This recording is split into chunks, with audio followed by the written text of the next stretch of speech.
Esse pequeno paraíso está a ter agora alguns problemas, penso que não o tinha tanto no passado.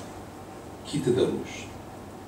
Uma urbanização excelente, um traçado dos anos 70, anos 60, com dificuldade de penetração, porque tem os arrolamentos devidamente traçados para que não haja atravessamento do bairro, excepto quando, para se obviar a intervenção do Colombo, no que respeita à execução de uma plataforma superior giratória no cruzamento da Avenida do Colégio Militar com a superior da Avenida de Lusíadas, a anterior, a de ficar norte, levou à penetração do bairro.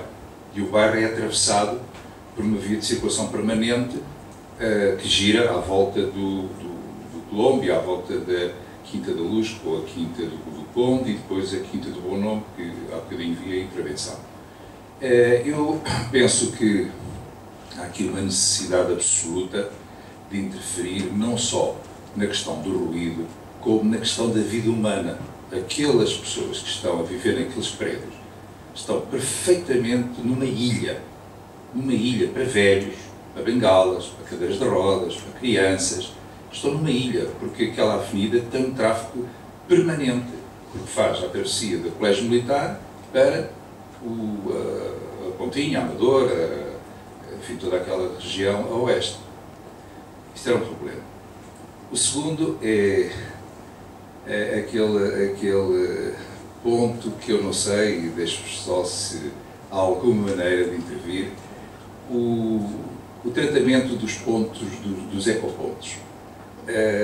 Normalmente é feito à 1, 2, 3 da manhã, com autênticas explosões dentro do bairro. Primeiro porque são caminhões com motores a diesel, ruidosos, e segundo porque o processo que está montado é de grua e de enfim, despejar principalmente os vidros, e portanto aquelas são autênticas bombas que acordam os passarinhos. Um terceiro ponto, que há lá uma vivência maravilhosa com melros e outros mais, que por isso eu chamo aqui um paraíso. Uma outra questão, muito talvez pontual, envolve 100 ou 200 ou 300 pessoas, são dois edifícios que estão lateralmente à central telefónica de Carnide. A central telefónica de Carnide, apesar de hoje termos os sistemas digitais e as comunicações eletrónicas e não ouvirmos o barulho das cavilhas, ouvimos a central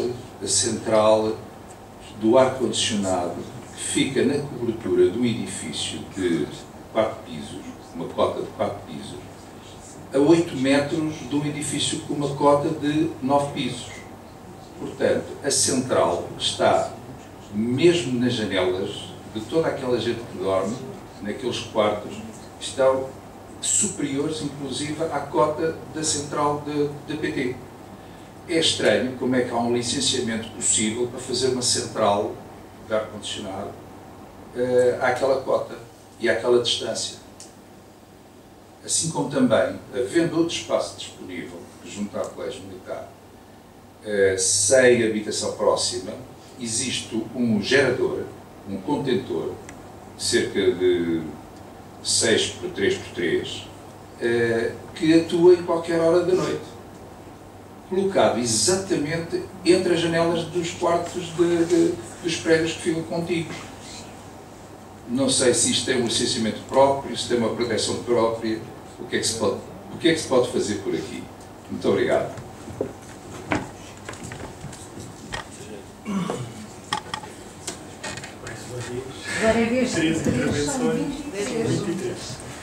Eu só gostaria de acrescentar que já meti os níveis na janela às 3 da manhã é de 65 dB. De quanto? 65 dB. Ok. Vamos lá tentar abordar todas as questões, até porque todas as questões falam essencialmente da diversidade de todas as fontes que eu falei na apresentação. Houvesse mais preciso. A primeira intervenção foi do João Paulo, meu colega. João Paulo, inteligentemente, fez algumas observações que são pertinentes. Eu, como e aquilo que ele disse da Ribeira da Genara, da alteração dos hábitos, é verdade, uma via precisa de tempo para se perceber o que é que vai ali acontecer. As coisas são estudadas, mas depois na realidade precisa-se de tempo para as pessoas se adaptarem à via. E, portanto, essa alteração de hábitos vai demorar, até porque a intervenção ainda não está completa, como o próprio João Paulo disse. Em relação à cidade viva ou morta, João Paulo, o que é que eu tenho de dizer? A cidade precisa de atividade, e cada vez mais Lisboa é um polo de atração turística. Nós, na atualidade, temos solicitações para filmagens, tudo e mais alguma coisa que antes não existia, porque a cidade é atrativa. Vocês não sei se têm noção, mas a cidade é solicitada milhares de vezes por semana para tudo e para mais alguma coisa, anúncios televisivos, filmes, filmagens, porque realmente a cidade atrai. E em termos turísticos, como todos sabemos, a cidade cada vez mais tem trazido pessoas cá. E as pessoas gostam da cidade porque é diferente. Tem uma parte histórica muito interessante e depois tem esta vivência que nem sempre é pacífica, mas que é muito atrativa para quem vem de fora. Portanto, é difícil de controlar essa vida numa cidade que tem muita, e como disse no início, é muito nosso, português, e também dos espanhóis, fazer esta barulheira na rua e viver a rua e os próprios centros populares, os arraiais. A cidade tem uma vida diferente durante as festas de Lisboa e nós não temos praticamente reclamações dos arraiais, tirando uma situação ou outra, e situações de ruído insuportáveis, mas as pessoas naquele mês estão com o gerador ligado para o outro lado para não haver reclamações. Relativamente às zonas tranquilas e às zonas sensíveis, caso não saibam, eu vou explicar aqui a artimanha que nós usamos, para que fique explícito.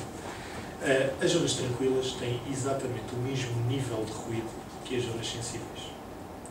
Em termos de ruído, de legislação, não existe uma regulamentação para zonas tranquilas e para as zonas sensíveis existe. O que acontecia se nós definíssemos, ou seja, os municípios estão a fugir um bocadinho às zonas tranquilas, mas nem todos, alguns estão a assumir zonas tranquilas como tranquilas, também no campo é mais fácil assumir zonas tranquilas. Uma zona tranquila tem 45 decibéis à noite. 45 decibéis à noite nós não conseguimos ter em lado nenhum na cidade de Lisboa. Nós íamos dar tiros nos pés se fôssemos classificar uma zona como sensível. Íamos hipotecar parte do orçamento municipal numa zona que já tem um nível de ruído muito baixo e que nós íamos ter que atuar nessa zona porque estávamos a comprometer a nós próprios. Então a abordagem foi não classificar nenhuma zona como sensível e depois ter estes bastiões, as zonas tranquilas, que são zonas que nós já tínhamos controlado, mas que legalmente não temos que controlar. É a nossa vontade de controlar, não é a lei que nos impõe. As zonas tranquilas têm exatamente o mesmo nível de ruído que as zonas sensíveis, só que não há nenhuma obrigatoriedade legal. Ok? Portanto, se nós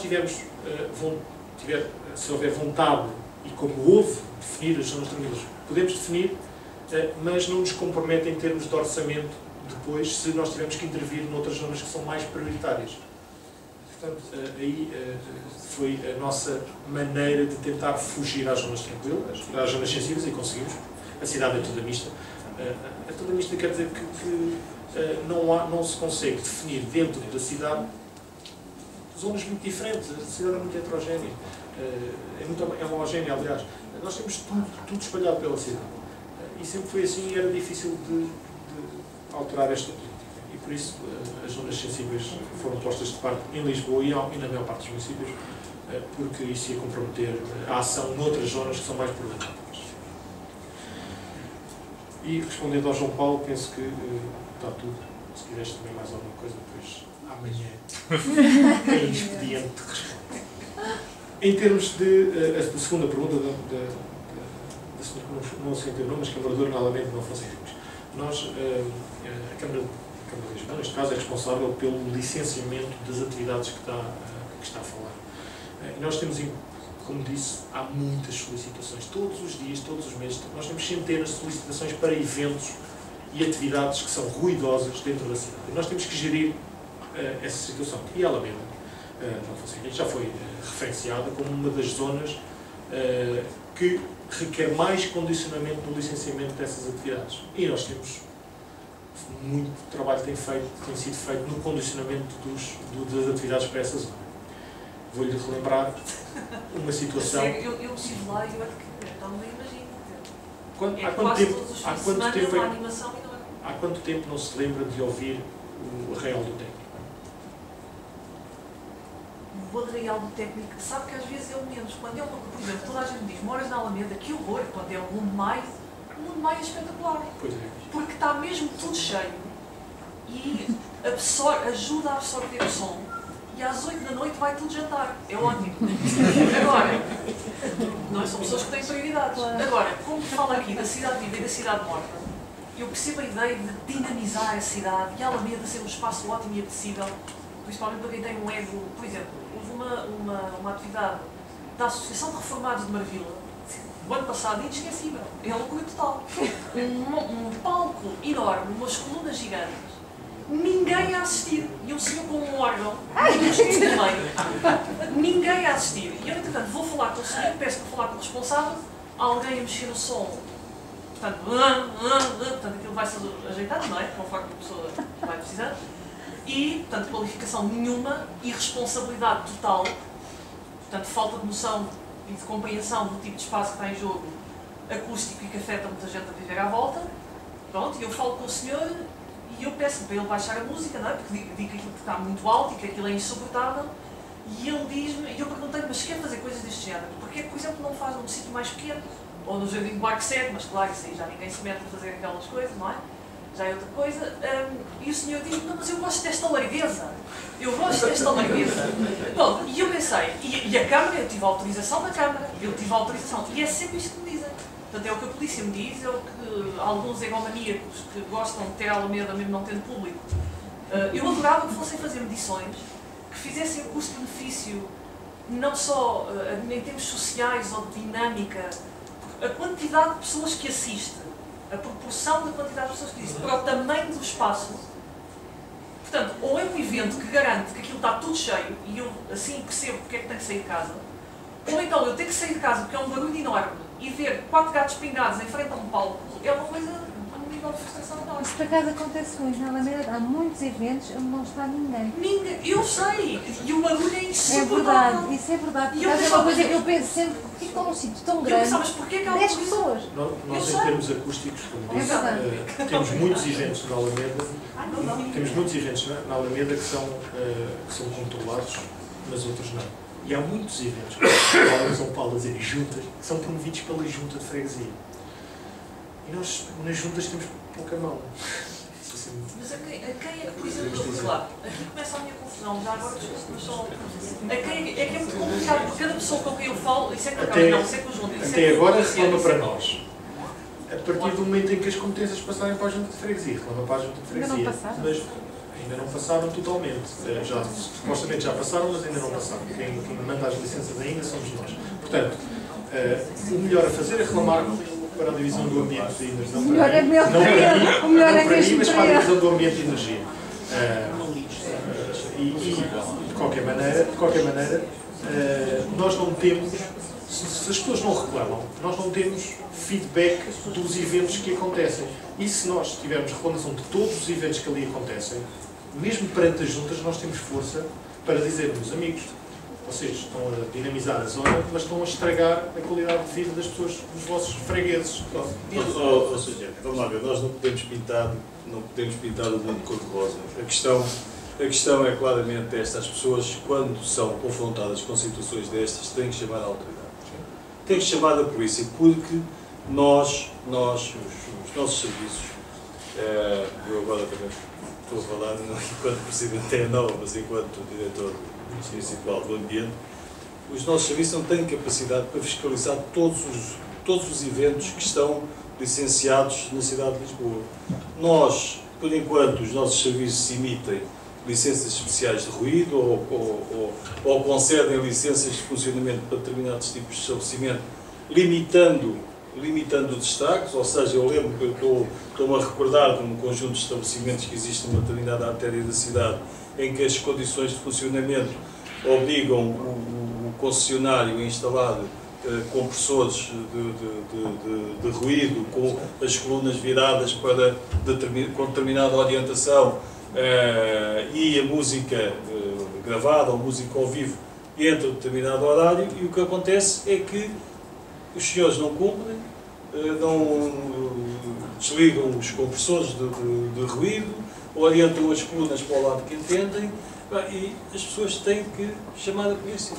Porque se a polícia de segurança pública, ou a polícia municipal, mas a polícia de segurança pública, levanta o alto, e perante os autos nós podemos atuar e podemos aplicar as normas que estão previstas no regulamento. Sem isso, enfim, naturalmente também utilizar os meios de comunicação que dispõem da Câmara para nos alertar para os problemas que estão a passar. Porque esta situação vai piorar.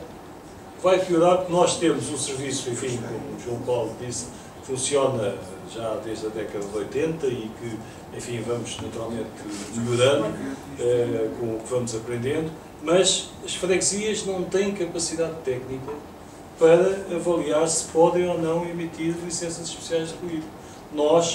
Há zonas onde nós não emitimos licenças especiais de ruído. Zero.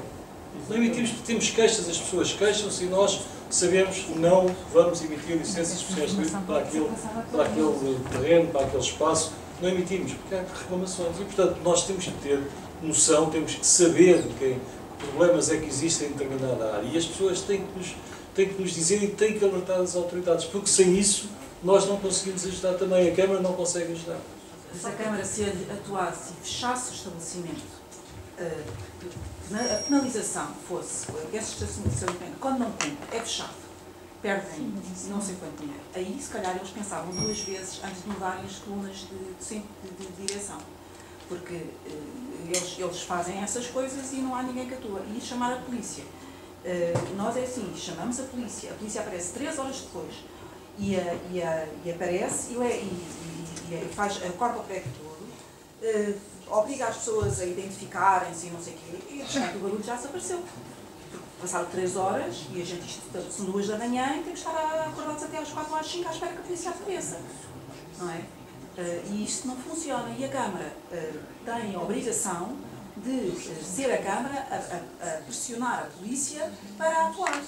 Quer dizer, os cidadãos não podem viver nesta coisa de fiscalizar tudo, não é? A gente já fiscaliza, é as pedras da calçada, é o lixo, é tudo. Andamos em cima de tudo para obrigar a Junta ou a Câmara, que entretanto empurram responsabilidades uns para os outros, e isto não há maneira. Então fechem a cidade, a gente vai viver para o campo e vocês fazem parte de diversões da cidade. Não é uma hipótese. Tem razão, mas numa conversa que tive recentemente com o Sr. Vice-Presidente, a Câmara de facto vai tomar medidas relativamente ao encerramento, ao anticipar do encerramento dos estabelecimentos que não cumprem ou não cumprem as regras que estão estabelecidas, nomeadamente o vender bebidas pela rua, o ter música a funcionar com as janelas abertas, o não ter a antecâmara instalada ou funcionar de portas abertas sem antecâmara. Portanto, há um conjunto de situações que vão determinar o encerramento antecipado desses estabelecimentos. E também não dar tanta licença, quer dizer, agora, por exemplo, só para acabar. Por exemplo, ali no Largo de São Paulo, agora quando foi as festas, o barulho dos estabelecimentos cá para fora foi até às 6 da manhã. Às 6 da manhã. E chamou-se a polícia disse, a Câmara autorizou. A Câmara autorizou. Quer dizer que é como se eles estivessem a se desforrar da limitação de horários e foi até às 6 da manhã, que é para chatear o mesmo barulho. E isto não devia ter acontecido. E as festas populares é o Santo António é o dia 13 de junho, ou 12 e 13, não é o mês inteiro. Bem, Sr. temos 5 minutos, falta esclarecer as questões colocadas pelo Sr. Joaquim Mendes. Peço o favor de ser muito sintético. Vou tentar. Três questões, uma relativa ao Colombo. O Colombo em si já é um género de tráfego e é um elemento que é, só por si não produz ruído, mas a sua presença produz um fluxo de tráfego muito significativo àquela zona. E, portanto, torna-se difícil um bocadinho controlar as vidas. E é verdade, o próprio Colombo também é uma ilha, e é verdade que as acessibilidades naquelas zonas formaram ilhas de pequenas urbanizações que estão no meio de estradas e de vias com alto débito bastante considerável. Mais uma vez, nós temos que gerir tudo e temos que, já está feito o mal em termos de desenho urbano, portanto a correção passa por estes elementos todos que eu apresentei. E muitas vezes isto não é eficiente. E isso não é eficiente, nós temos que gerir isto de outra maneira. E, portanto, nessa zona em que há atravessamento de várias vias, nem vale a pena pôr sequer barreiras acústicas, porque as barreiras estão em cima das casas, estão em cima dos carros, não há espaço e, portanto, isso é um erro de desenho arquitetónico que tem que ser resolvido de forma mais drástica, talvez. Depois posso complementar a informação com outras medidas, mas agora é o que posso dizer. Relativamente à recolha de resíduos urbanos, os ecopontos, é comunicar isso para a Câmara. Assim, toda a gente quer que venham recolher os resíduos às 11 horas, mas é impossível recolher os resíduos às 11 horas em todo lado. Portanto, a Câmara gera o espaço, o horário que tem para recolha de resíduos. Se reclamar diretamente para a Câmara, com certeza, dessa situação da grua e do despejar, com certeza a Câmara irá estudar um procedimento mais correto em termos da remoção dos resíduos, mas vai sempre haver algum ruído associado àquela operação. Até porque os caminhões dos resíduos sólidos cada vez são mais eficientes, temos vários caminhões a gás natural que fazem menos ruído, mas tudo passa por aí pelas operações. Às vezes a educação dos próprios funcionários em termos de operações reduz bastante o ruído. E se reclamar diretamente para os resíduos sólidos, já pode, não é? Eles têm uma grande atenção relativamente a isso e dão resposta imediata a essa questão. As outras duas questões que falou são atividades permanentes. A central telefónica de Carnide e o gerador no colégio militar é reclamar diretamente para a nossa divisão e nós vamos fazer medições ao local. São atividades permanentes. Vamos fazer a verificação da situação, ver se aquilo está legal, se não está legal, depois há comunicação com as próprias unidades de intervenção territorial. Se não tiver legal o esquema do ar-condicionado, no limite pode-se impor que o mesmo seja legalizado ou mudado de sítio. Se estiver legal, faz medições. Se a medição for procedente, tem que tomar medidas para resolver o problema e reduzir o ruído. Critérios de integridade e já foram tomadas em muitas situações. Muito obrigado. O senhor diz para reclamar, mas o senhor, enquanto membro da Câmara e engenheiro, não pode oficiosamente disputar o assunto, é preciso haver uma reclamação formal. Tem que haver. O Regulamento Geral de Ruído assim obriga. Oficiosamente e funcionalmente pode reportar o problema. O que acontece... Não, eu peço desculpa, mas nós temos que fazer a avaliação da incomodidade na residência do reclamante. Sim, exatamente. E passa isso por uma reclamação simples, um mail a dizer, e nós damos a abertura de um processo, deslocamos uma equipa à habitação e fazemos as medições tal como fazemos. São o mesmo tipo de medições que fazemos para os bares e para as discotecas, que neste caso funciona muito bem e que nos bares de Bairro de Alfão funciona tão bem. Portanto, a lei tem este problema, aplica-se muito bem nos casos e noutros menos bem, mas a lei é aplicada a todas as situações e temos que aplicá-la da mesma maneira. Relativamente a fechar estabelecimentos, a Câmara não pode ir contra a lei, nós não podemos fechar um estabelecimento só porque sim. O instrumento do critério de incomodidade é um instrumento que nós utilizamos para ter um argumento para identificar um problema associado àquele estabelecimento e conseguir interferir no seu licenciamento. Porque fora isso nós não podemos fechar um estabelecimento só para pessoas na rua. A Câmara não tem esse poder e a lei não nos dá esse poder. Bem, não sei se... Quero perguntar, fazer barulho. Mudar isto. Fazer barulho é medir. Medir? Sim, mas foi o caso não que o medir. senhor referiu, daquela discoteca. Isso é um despacho. Esta zona do bairro do Castré, Santos e Bica vai levar uma grande volta. Ou uma volta. Não pode ser muito grande. Mas vai levar uma volta. E nós temos medidas específicas para os estabelecimentos dessa zona. E essas medidas são muito restritivas e muito diferenciadas do resto da cidade. E se todos funcionassem com aquelas condições, melhorava muito a situação de muitas. Agora, não vai tirar pessoas da rua. Aliás, nem todas as medidas tiram pessoas da rua. Mas uma coisa que conseguimos garantir com aquelas medidas todas é que música do bar não vai ouvir. As pessoas na rua, apesar de se resolver. Não sei se há mais alguma questão, rapidamente, muito rapidamente. Eu não sei se percebi bem, mas disse que todas as zonas de Lisboa são consideradas mistas. Não há zonas Sim.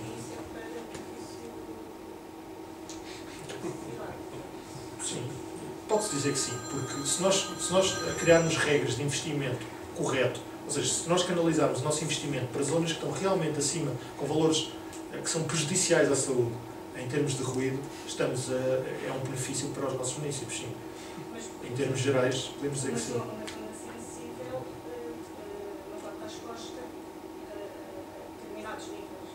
Sim, 10 decibéis abaixo da zona mista. Exatamente.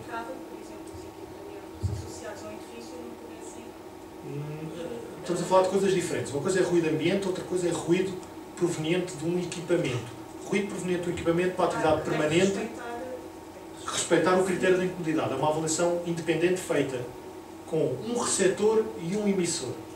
Ou seja, uma casa e um equipamento. E nós vamos ver se naquela casa está a ser respeitado o critério da incomodidade. Ou seja, se a pessoa legalmente... Sim, exatamente. Muito bem. Queria pôr uma questão. Eu tinha que algumas coisas já foram respondidas. A questão é em relação ao zonamento acústico e às zonas tranquilas, que era a minha questão principal. Queria apenas dar aqui duas questões.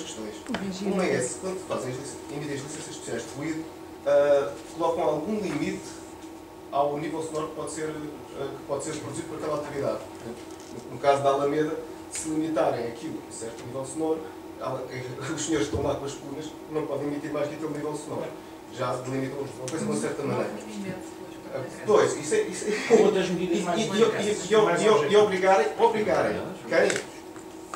quem está lá a apresentar uma medição. Ou seja, há medidas mais objetivas e facilmente fiscalizadas pela polícia. E outra é em relação aos planos de ação de outras entidades que não a Câmara de Lisboa.